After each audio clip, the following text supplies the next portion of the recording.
Assalamualaikum warahmatullahi wabarakatuh.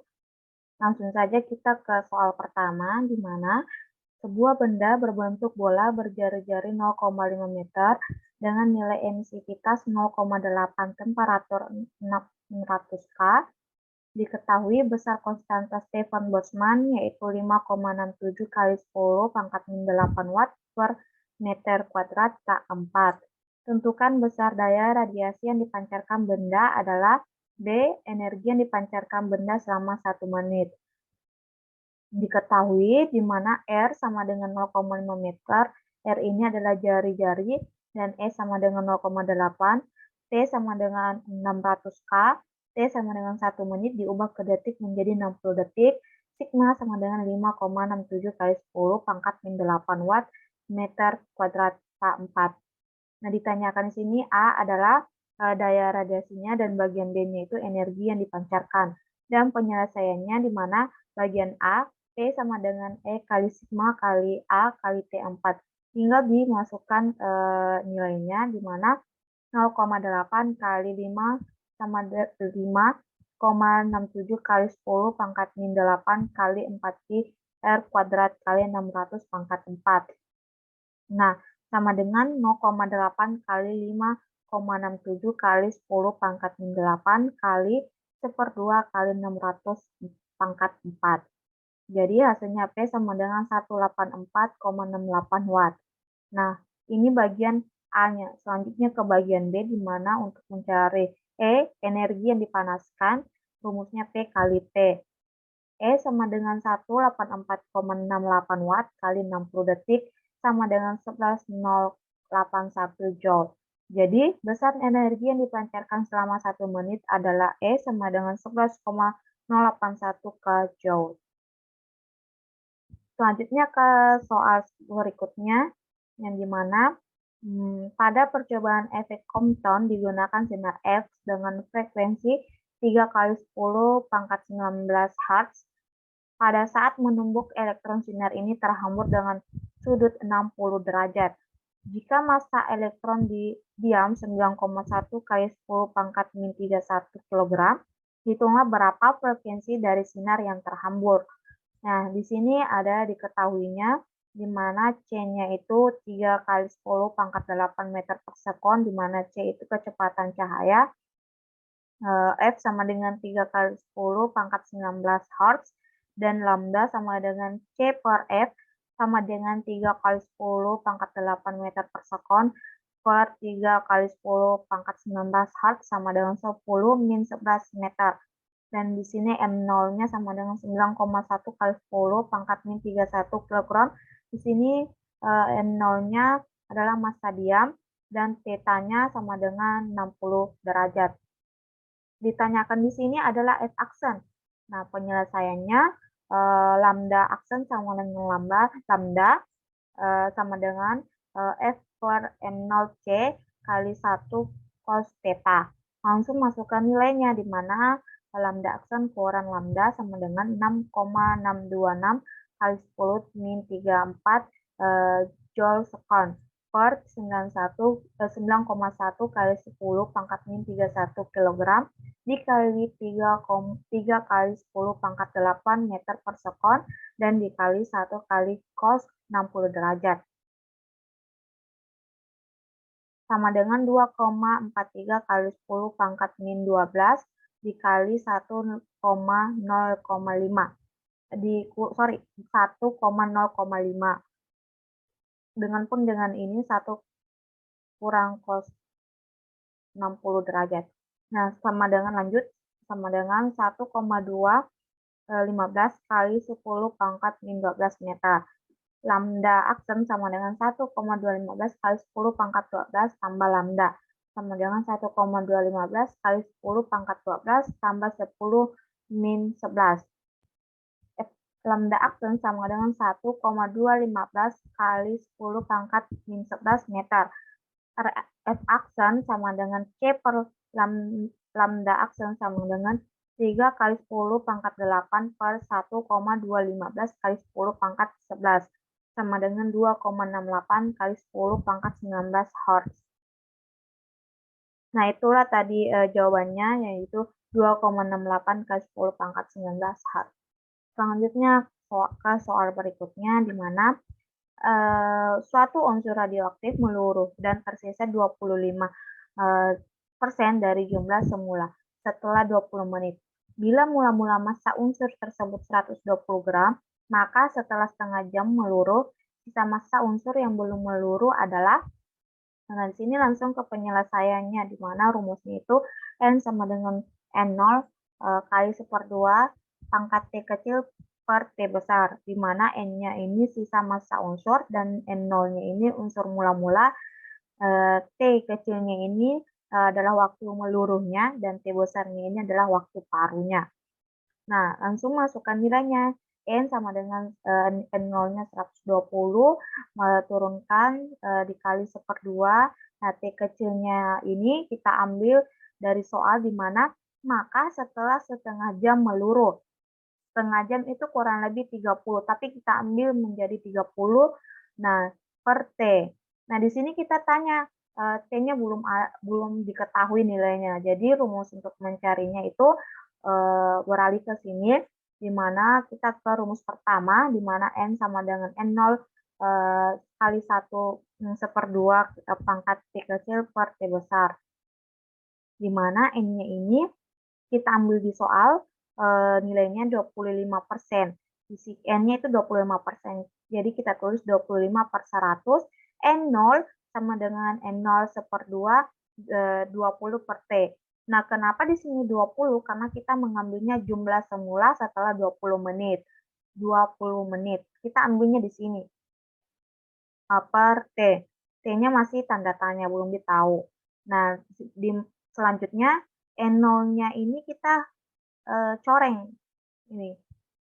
N0-nya dicoreng karena sama, jadi 25%, 25 per 100 itu bisa jadi 1/4, dijadikan 1/4, sama dengan nilainya yang di atas tadi ini, 1/2 pangkat 20 per T diturunkan. Ini 1/2 pangkat 20 per T. Nah, kita ubah lagi, 1/4-nya diubah menjadi 1/2 pangkat 2. Seperti ini, sama dengan 1/2 pangkat 20 per T. Nah, lihat lagi 1/2 ini dicoreng karena tidak sama lagi, ya maksudnya tidak nilainya sama, jadi pangkat 2-nya diturunkan ke sini dan pangkat 20 per T-nya juga diturunkan menjadi 2 sama dengan 20 per T. Nah, selanjutnya 2 sama dengan 20 2 sama dengan 20 itu kita bagi menjadi 10. Nah, itulah nilai dari T. Jadi T-nya bernilai 10. Nah, kan T-nya sudah diketahui, berarti beralih ke sebelahnya lagi. Nah, kita ulang tulis menambahkan T besarnya di mana sama dengan 120 kali 1/2 pangkat 30 per 10. Jadi sama dengan 120 kali 1/2 kali pangkat 3. Kenapa sini pangkat 3? Karena 30 bagi 10 jadi itu 3. Nah, selanjutnya 120 kali 1/8 jadinya itu 15 gram. Nah, jadi sisa massa unsur yang belum meluruh itu adalah 15 gram. Nah, seperti itu. Selanjutnya soal berikutnya di mana jika C adalah kecepatan cahaya, H adalah konstanta dan F frekuensi foton, maka massa foton ekuivalen dengan, nah di sini ada pilihan, nah dan tidak ada angka. Ini cuman bermain ke rumus-rumus. Nah, sekarang bagian penyelesaiannya ini yaitu kita menggunakan rumus Planck, di mana di mana rumusnya itu E sama dengan H kali F, atau bisa juga rumus Planck itu H sama dengan C per lambda. Nah, tapi kita fokuskan ke di sini, E sama dengan H kali F.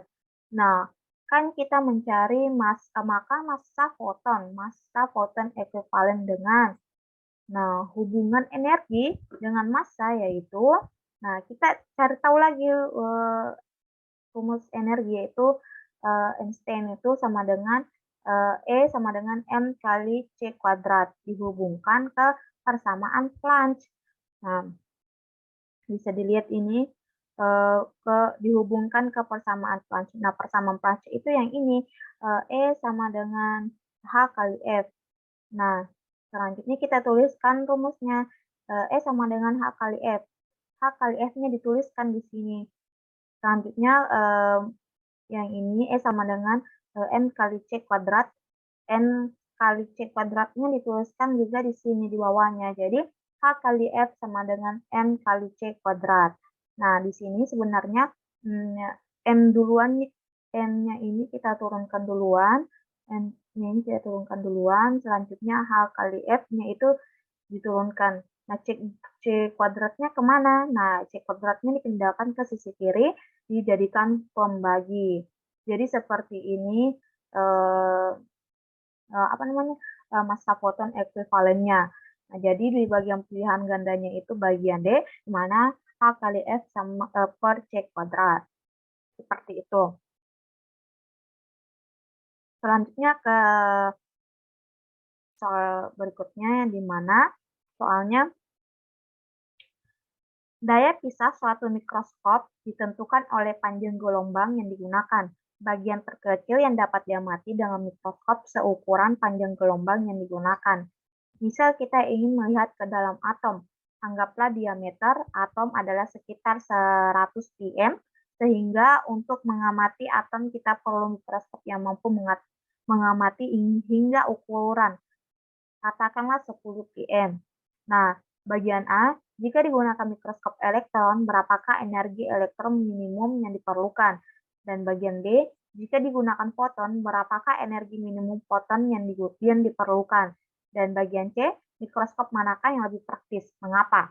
Nah, di sini langsung ke penyelesaian. Di mana penyelesaian bagian A, jika digunakan mikroskop elektron, panjang gelombang 10 pm dihasilkan oleh elektron dengan momentum. Nah, di sini langsung E sama dengan H per lambda, sama dengan 6,63 kali 10 pangkat 34 joule sekon per 10 pangkat min 12 meter, sama dengan 6,63 kali 10 pangkat 22 kg meter per sekon, atau energi kinetiknya. Dan K sama dengan P2 per 2 ME sama dengan 6,63 kali 10 pangkat 22 kg meter per sekon, atau 9,1 kali 10 pangkat min 31 kg sama dengan 2,41 kali 10 pangkat min 15. Joule-nya di sini sama dengan 1,51104 elektron volt. Sehingga diperlukan tegangan 1,51 kali 10 pangkat 4 volt untuk mempercepat elektron diam sehingga mencapai panjang gelombang tersebut. Nah, bagian B-nya, jika digunakan mikroskop foton, panjang gelombang 10 pm dihasilkan oleh foton dengan energi E sama dengan H kali C per lambda, sama dengan 6,63 kali 10 pangkat min 34 kali 3 kali 10 pangkat 8 per 10 pangkat min 12 meter, sama dengan 1,99 kali 10 pangkat min 14 joule, sama dengan 1,74 kali 10 pangkat 5 elektron volt. Selanjutnya, foton tersebut diperoleh dengan mengeksitasi elektron dalam atom dengan energi sebesar 1,24 kali 10 pangkat 5 elektron volt. Nah, bagian D, dari jawaban sebelumnya terlihat bahwa mikroskop elektron memerlukan energi lebih kecil dibandingkan mikroskop foton, sehingga lebih praktis untuk digunakan. Nah, dari pertanyaan ABC-nya sudah terjawab semua, dan bagian C, mikroskop manakah yang lebih praktis, yaitu mikroskop elektron memerlukan energi lebih kecil dibanding mikroskop foton, sehingga lebih praktis untuk digunakan. Nah, itulah tadi beberapa soal tentang materi fisika modern. Apabila ada kata-kata yang kurang jelas atau kurang mengenangkan, mohon dimaafkan. Wabillahi taufiq wa hidayah. Wassalamualaikum warahmatullahi wabarakatuh.